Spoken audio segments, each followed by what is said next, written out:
tyranny.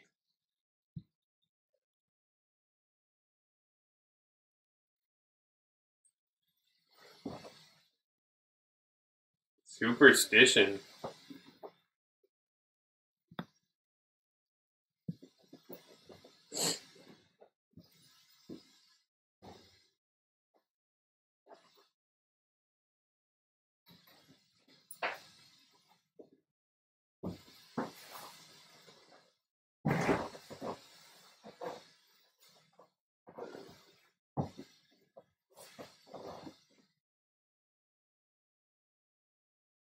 Certain.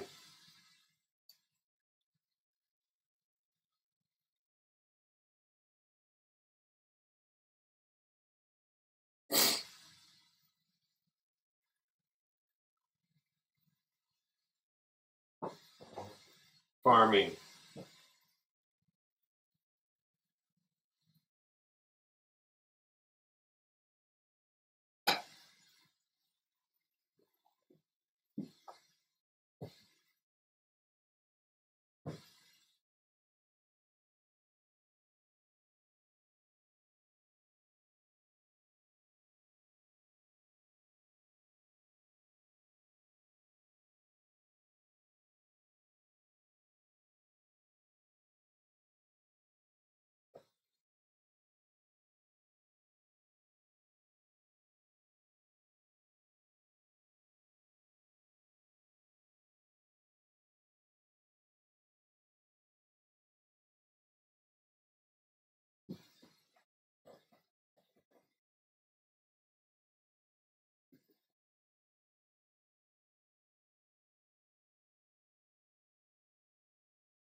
Mournfully.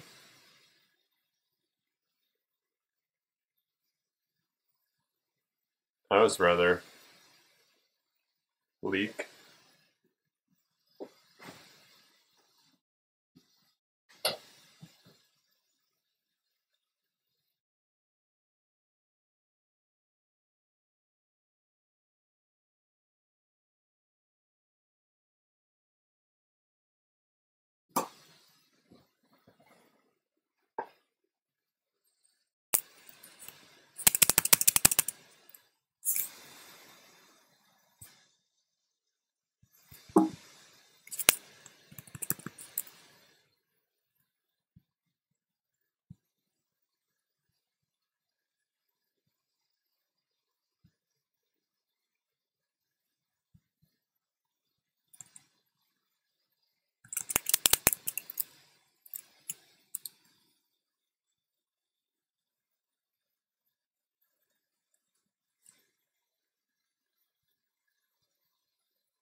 Most people recognize me by my voice.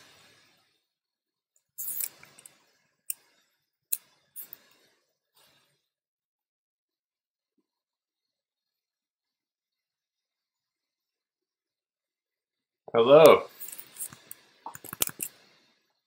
I'm really just, I don't know what I'm doing. I just wanted to turn this on while I was cooking. I was going to turn on a machine reading Bertrand Russell.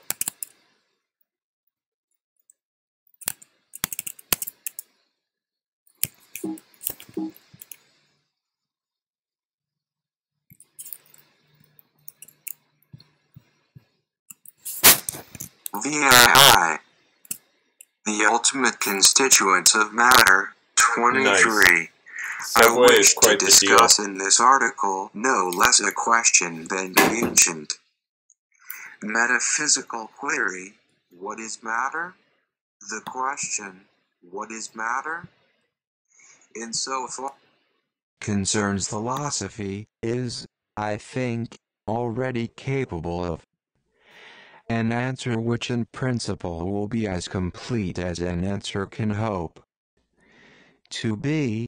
That is to say, we can separate the problem into an essentially soluble and an essentially insoluble portion, and we can now see how to solve the essentially soluble portion, at least as regards its main outlines. It is these outlines which I wish to suggest in the present article. My main position, which is realistic, is, I hope and believe, not remote from that of Professor Alexander, by whose writings on this subject I have profited greatly. 24. It is also in close accord with that of Dr. Nunn. 25. Common sense is accustomed to the division of the world into mind and matter. It is supposed by all who have never studied philosophy that the distinction between mind and matter is perfectly clear and easy, that the two do not at any point overlap, and that only a fool or a philosopher could be in doubt as to whether any given entity is mental or material. The simple faith survives in Descartes and in a somewhat modified form in Spinoza, but with Leibniz it begins to disappear, and from his day to our own almost every philosopher of note has criticized and rejected the dualism of common sense. It is my intention in this article to defend this dualism, but before defending it we must spend a few moments on the reasons which have prompted its rejection. Our knowledge of the material world is obtained by means of the senses, of sight and touch and so on. At first it is supposed that things are just as they seem, but two opposite sophistications soon destroy this naive belief. On the one hand, the physicists cut up matter into molecules, atoms, corpuscles, and as many more such subdivisions as their future needs may make them postulate, and the units at which they arrive are uncommonly different from the visible, tangible objects of daily life. A unit of matter tends more and more to be something like an electromagnetic field filling all space, though having its greatest intensity in a small region. Matter, consisting of such elements, is as remote from daily life as any metaphysical theory. It differs from the theories of metaphysicians only in the fact that its practical efficacy proves that it contains some measure of truth and induces businessmen to invest money on the strength of it, but, in spite of its connection with the money market, it remains a metaphysical theory nonetheless. The second kind of sophistication to which the world of common sense has been subjected is derived from the psychologists and physiologists. The physiologists point out that what we see depends upon the eye, that what we hear depends upon the ear, and that all our senses are liable to be affected by anything which affects the brain, like alcohol or hashish. Psychologists point out how much of what we think we see is supplied by association or unconscious inference, how Much is mental interpretation, and how doubtful is the residuum which can be regarded as crude datum.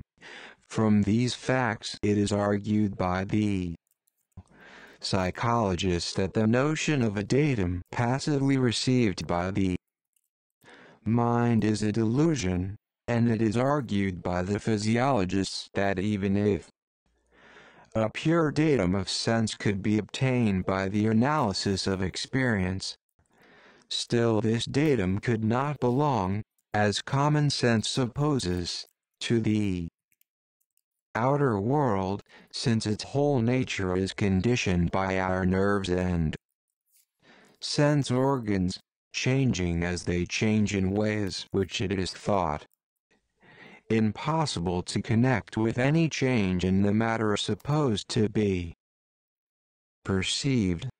This physiologist's argument is exposed to the rejoinder, more specious than solid, that our knowledge of the existence of the sense organs and nerves is obtained by that very process which the physiologist has been engaged in discrediting, since the existence of the nerves and sense organs is only known through the evidence of the senses themselves.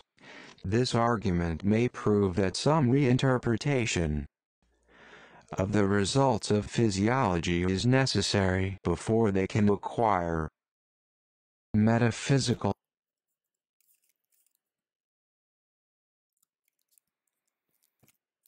This argument may prove that some reinterpretation of the results of physiology is necessary before they can acquire metaphysical validity.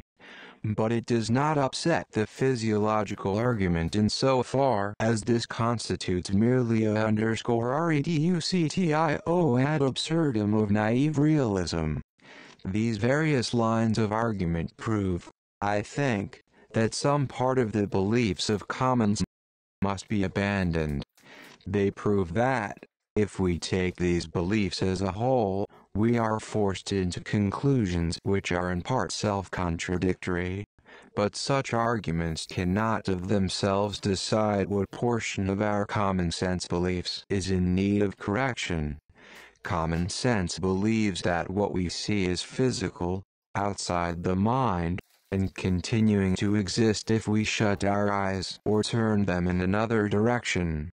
I believe that common sense is right in regarding what we see as physical and, in one of several possible senses, outside the mind, but is probably wrong in supposing that it continues to exist when we are no longer looking at it. It seems to me that the whole discussion of matter has been obscured by two errors which support each other. The first of these is the error that what we see, or perceive through any of our other senses, is subjective. The second is the belief that what is physical must be persistent.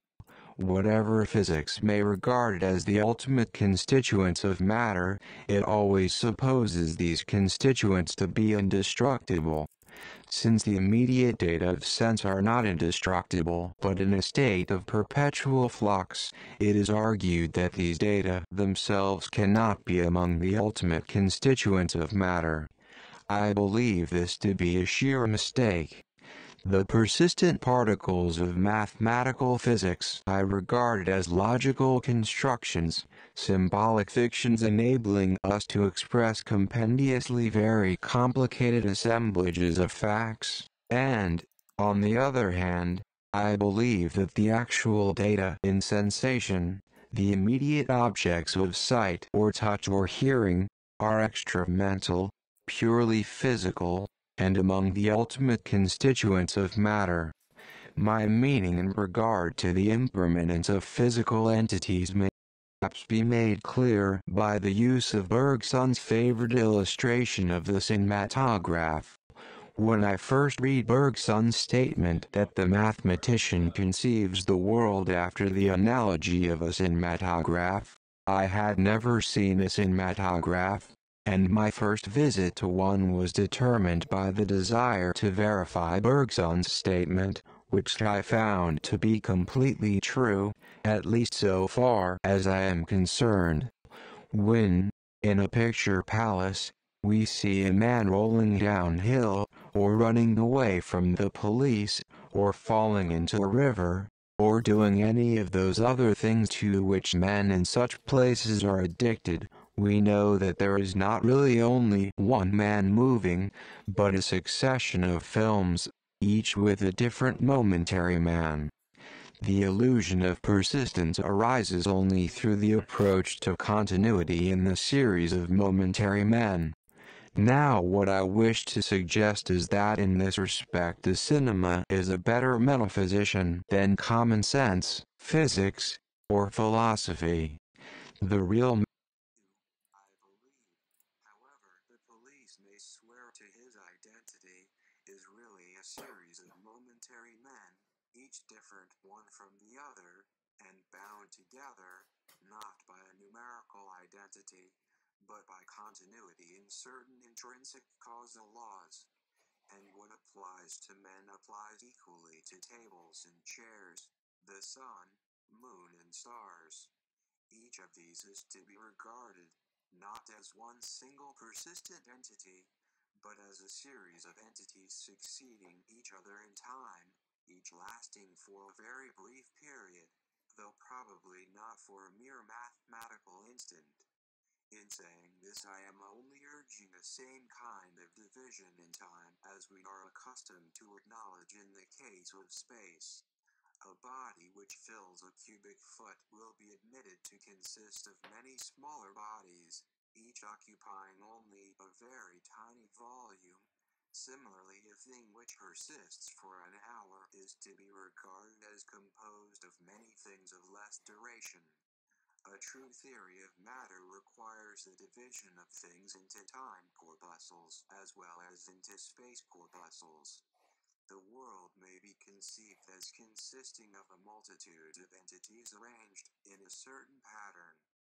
The entities which are arranged I shall call particulars. The arrangement or pattern results from relations among particulars. Classes or series of particulars, collected together on account of some property which makes it convenient to be able to speak of them as wholes, are what I call logical constructions or symbolic fictions. The particulars are to be conceived, not on the analogy of bricks in a building, but rather on the analogy of notes in a symphony. The ultimate constituents of a symphony, apart from relations, are the notes, each of which lasts only for a very short time. We may collect together all the notes played by one instrument. These may be regarded as the analogues of the successive particulars which common sense would regard as successive states of one thing. But that thing ought to be regarded as no more real or substantial than, for example, the roll of the trombone. As soon as things are conceived in this manner, it will be found that the difficulties in the way of regarding immediate objects of sense as physical have largely disappeared. When people ask, is the object of sense mental or physical? They seldom have any clear idea either what is meant by mental or physical, or what criteria are to be applied for deciding whether a given entity belongs to one class or the other. I do not know how to give a sharp definition of the word mental, but something may be done by enumerating occurrences which are indubitably mental. Believing, doubting, wishing, willing, being pleased or pained, are certainly mental occurrences. So are what we may call experiences, seeing, hearing, smelling, perceiving generally.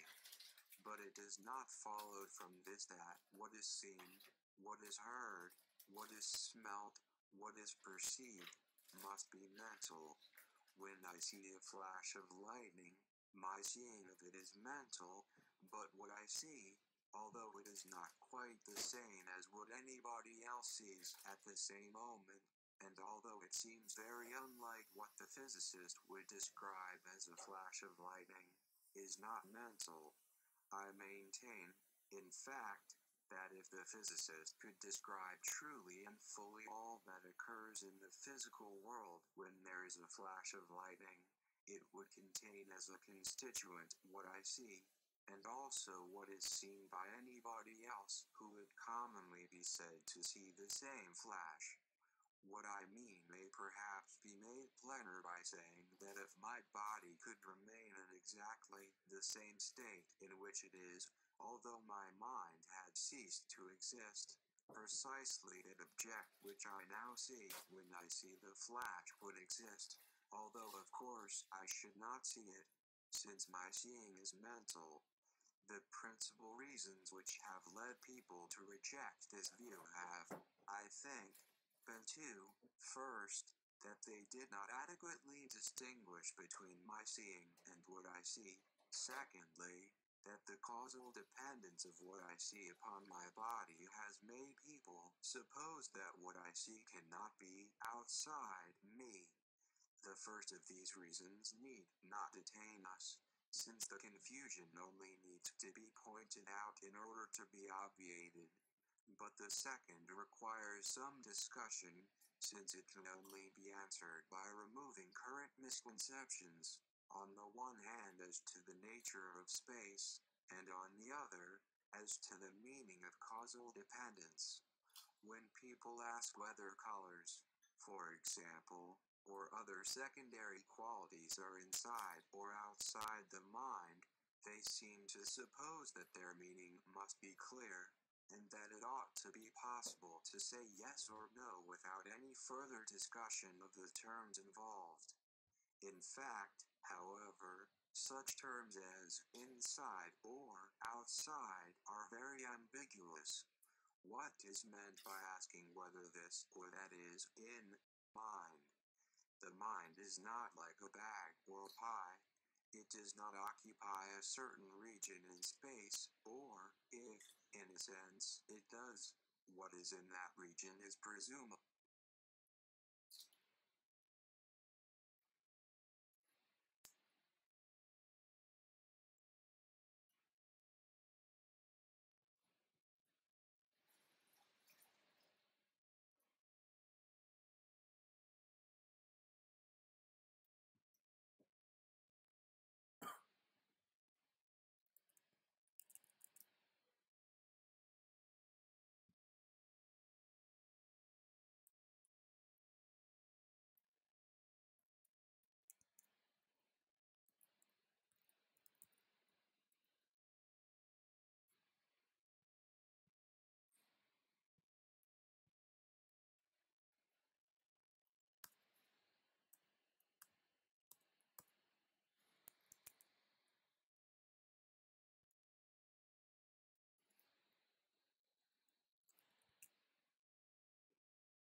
The mind is not like a bag or a pie. It does not occupy a certain region in space, or, if, in a sense, it does, what is in that region is presumably part of the brain, which would not be said to be in the mind. When people say that sensible qualities are in the mind, they do not mean spatially contained in the sense in which the blackbirds were in the pie. We might regard the mind as an assemblage of particulars, namely, what would be called states of mind, which would belong together in virtue of some specific common quality. The common quality of all states of mind would be the quality designated by the word mental, and besides this we should have to suppose that each separate person's states of mind have some common characteristic distinguishing them from the states of mind of other people. Ignoring this latter point, let us ask ourselves whether the quality designated by the word mental does, as a matter of observation, actually belong to objects of sense, such as colors or noises. I think any candid person must reply that, however difficult it may be to know what we mean by mental, It is not difficult to see that colors and noises are not mental in the sense of having that intrinsic peculiarity which belongs to beliefs and wishes and volitions, but not to the physical world. Berkeley advances on this subject a plausible argument, 26, which seems to me to rest upon an ambiguity in the word pain. He argues that the realist supposes the heat which he feels in approaching a fire to be something outside his mind, but that as he approaches nearer and nearer to the fire, the sensation of heat passes imperceptibly into pain, and that no one could regard pain as something outside the mind. In reply to this argument, it should be observed in the first place that the heat of which we are immediately aware is not in the fire, but in our own body. It is only by inference that the fire is judged to be the cause of the heat which we feel in our body. In the second place, and this is the more important point, when we speak of pain, we may mean one of two things. We may mean the object of the sensation or other experience which has the quality of being painful, or we may mean the quality of painfulness itself. When a man says he has a pain in his great toe, what he means is that he has a sensation associated with his great toe and having the quality of painfulness. The sensation itself, like every sensation, consists in experiencing a sensible object, and the experiencing has that quality of painfulness which only mental occurrences can have, but which may belong to thoughts or desires, as well as to sensations. But in common language we speak of the sensible object experienced in a painful sensation as a pain, and it is this way of speaking which causes the confusion upon which the plausibility of Berkeley's argument depends. It would be absurd to attribute the quality of painfulness to anything non-mental, and hence it comes to be thought that what we call a pain in the toe must be mental. In fact, however, it is not the sensible object in such a case which is painful, but the sensation, that is to say, the experience of the sensible object. As the heat which we experience from the fire grows greater, the experience passes gradually from being pleasant to being painful, but neither the pleasure nor the pain is a quality of the object experienced as opposed to the experience, and it is therefore a fallacy to argue that this object must be mental on the ground that painfulness can only be attributed to what is mental. If, then, when we say that something is in the mind, we mean that it has a certain recognizable intrinsic characteristic such as belongs to thoughts and desires, it must be maintained on grounds of immediate inspection that objects of sense are not in any mind. A different meaning of in the mind is, however, to be inferred from the arguments advanced by those who regard sensible objects as being in the mind. The arguments used are, in the main, such as would prove the causal dependence of objects of sense upon the percipient. Now the notion of causal dependence is very obscure and difficult, much more so in fact than is generally realized by philosophers. I shall return to this point in a moment. For the present, however, accepting the notion of causal dependence without criticism, I wish to urge that the dependence in question is rather upon our bodies than upon our minds.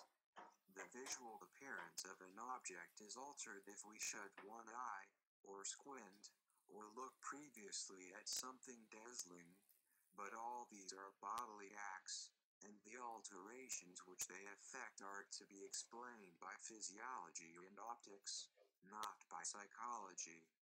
27. They are in fact of exactly the same kind as the alterations effected by spectacles or a microscope. They belong therefore to the theory of the physical world, and can have no bearing upon the question whether what we see is causally dependent upon the mind. What they do tend to prove, and what I for my part have no wish to deny, is that what we see is causally dependent upon our body and is not, as crude common sense would suppose, something which would exist equally if our eyes and nerves and brain were absent, any more than the visual appearance presented by an object seen through a microscope would remain if the microscope were removed. So long as it is supposed that the physical world is composed of stable and more or less permanent constituents, the fact that what we see is changed by changes in our body appears to afford reason for regarding what we see as not an ultimate constituent of matter. But if it is recognized that the ultimate constituents of matter are as circumscribed in duration as in spatial extent, the whole of this difficulty vanishes. There remains, however, another difficulty, connected with space. When we look at the sun, we wish to know something about the sun itself, which is 93 million miles away. But what we see is dependent upon our eyes, and it is difficult to suppose that our eyes can affect what happens at a distance of 93 million miles. Physics tells us that certain electromagnetic waves start from the sun and reach our eyes after about 8 minutes. They there produce disturbances in the rods and cones, thence in the optic nerve, thence in the brain.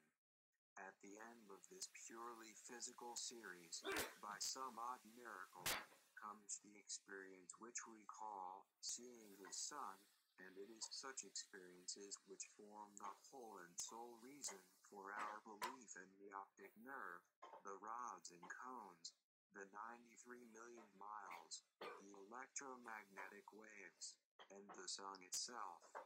It is this curious oppositeness of direction between the order of causation as affirmed by physics, and the order of evidence as revealed by theory of knowledge, that causes the most serious perplexities in regard to the nature of physical reality.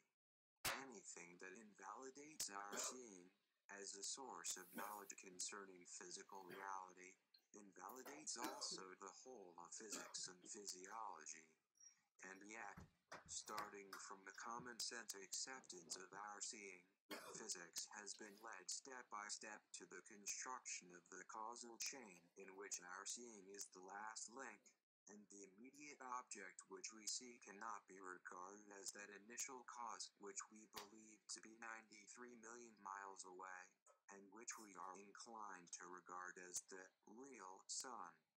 I have stated this difficulty as forcibly as I can, because I believe that it can only be answered by a radical analysis and reconstruction of all the conceptions upon whose employment it depends. Space, time, matter, and cause are the chief of these conceptions. Let us begin with the conception of cause. Causal dependence, as I observed a moment ago, is a conception which it is very dangerous to accept at its face value. There exists a notion that in regard to any event, there is something which may be called the cause of that event. Some one definite occurrence, without which the event would have been impossible and with which it becomes necessary. An event is supposed to be dependent upon its cause in some way, which in it is not dependent upon other things. Thus men will urge that the mind is dependent upon the brain, or, with equal plausibility, that the brain is dependent upon the mind. It seems not improbable that if we had sufficient knowledge we could infer the state of a man's mind from the state of his brain, or the state of his brain from the state of his mind. So long as the usual conception of causal dependence is retained, the state of affairs can be used by the materialist to urge that the state of our brain causes our thoughts, and by the idealist to urge that our thoughts cause the state of our brain. Either contention is equally valid or equally invalid. The fact seems to be that there are many correlations of the sort which may be called causal, and that, for example, either a physical or a mental event can be predicted, theoretically, either from a sufficient number of physical antecedents or from a sufficient number of mental antecedents. To speak of the cause of an event is therefore misleading. Any set of antecedents from which the event can theoretically be inferred by means of correlations might be called the cause of the event. But to speak of the cause is to imply a uniqueness which does not exist. The relevance of this to the experience, which we call seeing the sun, is obvious. The fact that there exists a chain of antecedents which makes our seeing dependent upon the eyes and nerves and brain does not even tend to show that there is not another chain of